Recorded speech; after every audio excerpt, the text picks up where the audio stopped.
आज हम बात करने वाले हैं कि दीपावली पे हमें कैसे पूजन करना है। तो दिवाली पूजन विधि आज आपको इस वीडियो के माध्यम से मैं बताने वाली हूँ। नमस्कार दोस्तों, जय श्री राम, जय माता दी, राधे राधे। आशा करती हूँ कि आप सब लोग बहुत अच्छे होंगे और दिवाली की तैयारियाँ बहुत अच्छे से चल रही होंगी। आप सभी परिवारजनों को मेरी तरफ से दिवाली की बहुत बहुत शुभकामनाएँ। तो चलिए आज मैं बताने वाली हूँ कि दिवाली का पूजन हमें कैसे करना है। सबसे पहले आपको एक चौकी ले लेनी है और उस पर ऐसे पीला वस्त्र या लाल वस्त्र आपको बिछा लेना है। अगर आपके पास लाल वस्त्र है तो आप वो भी बिछा सकते हैं, नहीं है तो आप पीला वस्त्र भी बिछा सकते हैं। उस पर आप एक आसन लगा सकते हैं और फिर आपको अगर आपके पास कैलेंडर है तो आप कैलेंडर रखिए। और बहुत सारे लोग कैलेंडर से भी पूजा करते हैं, क्योंकि वो चौकी नहीं लगाते हैं तो वो कैलेंडर लगा के और फिर पूजन करते हैं। तो आप कैलेंडर भी लगा सकते हैं। और अगर आप कैलेंडर नहीं लगा रहे हैं जो लोग, तो वो मूर्तियाँ भी ले सकते हैं। आप गणेश जी की और लक्ष्मी जी की छोटी छोटी या बड़ी जैसे भी आप लेना चाहें, आप मूर्तियाँ ले लीजिए मार्केट से और फिर उनको आप इसी सिंहासन पर, इसी चौकी पर आप स्थापित करिए। उसके बाद हमें चाहिए मिट्टी के दिए। मिट्टी के दिए आप ले लीजिए और उनको एक दिन पहले लेकर आप उनको भिगो कर रख दीजिए रात भर, जिससे वो अच्छे से हो जाएंगे। फिर उनको सुखा लीजिए। तो हमें पूजन के लिए मिट्टी के दिए चाहिए, वो आप एक थाल में लगा के पहले से ही अच्छे से और पूजन स्थल पर रख लीजिए। उसके बाद हमें मिट्टी के दिए में एक बड़ा दिया चाहिए, जिससे हम आरती करेंगे, जिसका हमें पूजन करना है जिससे। तो आप एक बड़ा सा मिट्टी का दिया ले लीजिए जो शुभ माना जाता है, और छोटे छोटे आपको दिए लेने ही हैं। उसके बाद हमें ये सामान रखना है और उसके साथ हमें लेनी है बाती। अगर आप रेडीमेड बनी हुई बातियाँ लेना चाहते हैं मार्केट से तो आप वो ले सकते हैं, नहीं तो आप रुई ले लीजिए और घर पर आप बाती बना सकते हैं। उसके बाद हमें चाहिए सरसों का तेल, क्योंकि हमें दिए लगाने के लिए सरसों का तेल चाहिए। इतने सारे जो दिए हम लगाएंगे दिवाली पे, तो उसमें हम सरसों के तेल का यूज़ करते हैं। तो हम सरसों का तेल ले लेंगे और फिर हमें जो हमने धनतेरस के दिन सामान लिया है, अगर आपने बर्तन लिए हैं तो आप बर्तन ले लीजिए और उनको पूजा स्थल पर रखिए। उसके बाद हम एक चांदी का सिक्का ले लेंगे और चांदी के सिक्के के साथ में अगर आपने जैसे कोई किसी धनतेरस के दिन आपने कोई सोने या चांदी का कुछ भी ख़रीदा है, वो भी आप सोने की चीज़ खरीदी है तो वो भी आप रख सकते हैं पूजन में। और कुछ आप दक्षिणा ज़रूर रखिएगा, तो पैसे भी आपको रखने हैं दीपावली के दिन जो शुभ माने जाते हैं। तो आप वो सब रख के और पूजन सामग्री में के साथ में आप रख दीजिए। उसके बाद हमें चाहिए सप्तधान। आप देख सकते हैं कि ऐसे मैंने सप्तधान 7 प्रकार के आपने वो रख के और आप एक प्लेट में करके रख लीजिए वहाँ पे एक साथ लगा के, जिसमें से जो खड़ी धनिया होती है वो बहुत शुभ मानी जाती है। ये आप ज़रूर रखिएगा। और मतलब रखने तो आपको सप्तधान है, अगर हैं तो ठीक है, नहीं तो खड़ी धनिया आपको ज़रूर रखनी है और वो बहुत शुभ मानी जाती है। तो ऐसे हम सप्तधान भी अपनी पूजन सामग्री में वहाँ पर रख लेंगे। उसके बाद हमें चाहिए खील खिलौने, क्योंकि दिवाली पे खील खिलौने का बहुत महत्व होता है। तो हम दिवाली पे खील खिलौने हैं, मीठे बतासे हैं, आप वो सब चीज़ें भी एक प्लेट में लगा के प्रसाद के रूप में हम ये देते हैं बाद में, तो आप वो भी लगा के अपने पूजन स्थल पर रख लीजिए। उसके बाद हम लेंगे थोड़ी सी मिठाई। दिवाली पे ना बहुत सारी मिठाइयाँ आती हैं हमारे घर पे। मिठाई का तो जो है वो प्रचलन है ही, तो बहुत सारी मिठाइयाँ आती हैं घर पर, तो आप मिठाई ले लीजिए।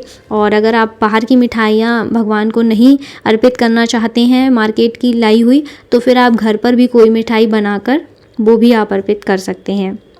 उसके बाद हम लेंगे 5 प्रकार के फल। जी हाँ, दिवाली पे हमें फल तो अर्पित करने हैं, लेकिन अगर हो सके, अगर आपसे संभव है तो आप 5 प्रकार के फल लीजिए। एक एक फल ले लीजिए, लेकिन 5 प्रकार के फल अगर आप ले सकते हैं तो वो भगवान को अर्पित ज़रूर करिए, गणेश लक्ष्मी जी को। उसके बाद हम लेंगे सूखे मेवे। सूखे मेवे अगर आप 5 प्रकार के ले सकते हैं तो ठीक है, नहीं तो जो भी आपके पास अवेलेबल हैं, जो आपके पास हैं, जितना आप कर सकते हैं आप उतना करिए। और एक कटोरी में करके ऐसे आप जो सूखी मेवा है उसको आप करके वहाँ पर पूजा स्थल पर रख लीजिए। उसके बाद हमें चाहिए कमल का पुष्प। जी हाँ, अगर आपको कमल का पुष्प मिल रहा है तो बहुत अच्छी बात है, नहीं तो आप अन्य पुष्प भी ले सकते हैं। और अन्य पुष्प में आप गुलाब का फूल अवश्य मंगवाइएगा, और जो आराम से मार्केट में मिल जाएगा। गुलाब का फूल बहुत शुभ माना जाता है और माता लक्ष्मी को बहुत पसंद है, तो आप गुलाब का फूल रखिएगा। और उसके बाद हम ये सारी चीज़ें पूजा स्थल पर रखते जाइए, आप एक एक करके मतलब इकट्ठा करते जाइए और पूजा स्थल पर रखते जाइए। और जो कमल का फूल लेंगे ना, अगर आप उसकी कली लाए हैं तो आप उसको क्या करेंगे, आप ऐसे ही नहीं अर्पित करेंगे, आप उसकी पत्तियां खोल के उसको खिला के, कमल का पुष्प जो है वो खिला के आपको तब भगवान को, माता रानी को अर्पित करना है। जैसे आप देख सकते हैं वीडियो में, ऐसे आपको खिला के एक एक पत्ती उसकी और फिर आपको अर्पित करना है। उसके बाद हम लेंगे 16 श्रृंगार। अगर आप 16 श्रृंगार नहीं ले सकते हैं तो श्रृंगार में आप कुछ भी आप माता रानी को अर्पित ज़रूर करिए। 16 श्रृंगार ले सकते हैं तो बहुत अच्छी है बात है, बहुत ही अच्छी बात है। और नहीं ले सकते हैं तो फिर आप जितना भी ले सकते हैं श्रृंगार का सामान, जो भी आप अपनी इच्छा से या जो भी आप अपनी मर्ज़ी से अर्पित करना चाहते हैं, आप उतना श्रृंगार का सामान अवश्य अर्पित करिए। और अगर कुछ भी नहीं कर सकते हैं तो सिंदूर अवश्य अर्पित करिए माता रानी को। और जब आप श्रृंगार का सामान मतलब अर्पित करें, उसमें एक छोटी सी लाल चुनरी आप ज़रूर रखिएगा। तो और वो इतना सब आपको श्रृंगार का सामान एक साथ करके और आपको पूजा स्थल पर रखते जाना है, ये सब चीज़ें। उसके बाद हम लेंगे, आप 5 कौड़ी ले लीजिए, कमलगट्टे ले लीजिए और 5 सुपारी ले लीजिए। ये चीज़ें पूजन सामग्री में बहुत ही शुभ मानी जाती हैं। फिर हमें चाहिए कलश, क्योंकि हम कलश लगाएंगे तो हमें उसके लिए एक पीतल का या तांबे का आपको लोटा चाहिए, कलश चाहिए। और उस पे रखने के लिए आपको आम के पत्ते या फिर अशोक के पत्ते, जो भी आपको मिल जाएं। अगर आपको आम के पत्ते मिल रहे हैं तो आप आम के पत्ते रखिए, नहीं तो अशोक के पत्ते आप रखिए। और कलश में वो रखने के बाद हमें ऊपर से उस पर रखना है नारियल, तो उसके लिए हमें एक नारियल की आवश्यकता होगी। उसके बाद हम एक प्लेट में सारी सामग्रियाँ, जो पूजन की सामग्री हैं जिनसे हम पूजा करेंगे भगवान जी की, गणेश जी की और लक्ष्मी माता की, तो वो हम सामग्री पहले से ही एक प्लेट में करके रख लेंगे। जैसे कि हमें दिया चाहिए, घी का दिया, तो हम घी का दिया एक प्लेट में रख लेंगे, उनके लिए जल रख लेंगे। और फिर हम एक सुपारी रखेंगे जो कि विष्णु जी के रूप में हम रखेंगे। अगर आपके पास विष्णु जी की फ़ोटो है, मूर्ति है, तो आप वो रख सकते हैं, और नहीं है तो एक सुपारी को हम विष्णु जी के रूप में मान के वो हम अवश्य अपनी थाल में रखेंगे। फिर हमें रोली, सिंदूर, कुमकुम, अक्षत और जो है वो क्या बोलते हैं, जनेऊ, तो हमें जनेऊ रखना है। और ये सारी चीज़ें हमें एक एक करके प्लेट में रखते जाना है। और हमें कलावा भी रखना है। उसके बाद हम जो सामग्री लाए हैं धनतेरस पर जिसकी हमें पूजा करनी है, उसके लिए हमें एक कटोरी में एक हल्दी की गांठ, एक सुपारी और एक सिक्का, थोड़े से अक्षत और उसके बाद एक पुष्प, ये सब आप एक कटोरी में करके रख लीजिए पहले से ही, कि हमें बाद में मतलब ढूंढना ना पड़े कुछ भी। तो जब हम पूजन करें तो बस वही कटोरी उठाएं आप और पूजन कर लें। तो आप ये सब निकाल के भी एक कटोरी में अलग से रख लीजिए उसी में। उसके बाद हमें अगरबत्ती और धूप बत्ती चाहिए, माचिस चाहिए और इलायची और लौंग ज़रूर रखिएगा आप लोग पूजन में। इलायची लौंग की आवश्यकता भी होती है तो वो ज़रूर रखिएगा। हमें 2 पान के पत्ते चाहिए, अगर 2 नहीं मिलते हैं तो 1 ले लीजिए, लेकिन पान का पत्ता आप ज़रूर मंगाइएगा।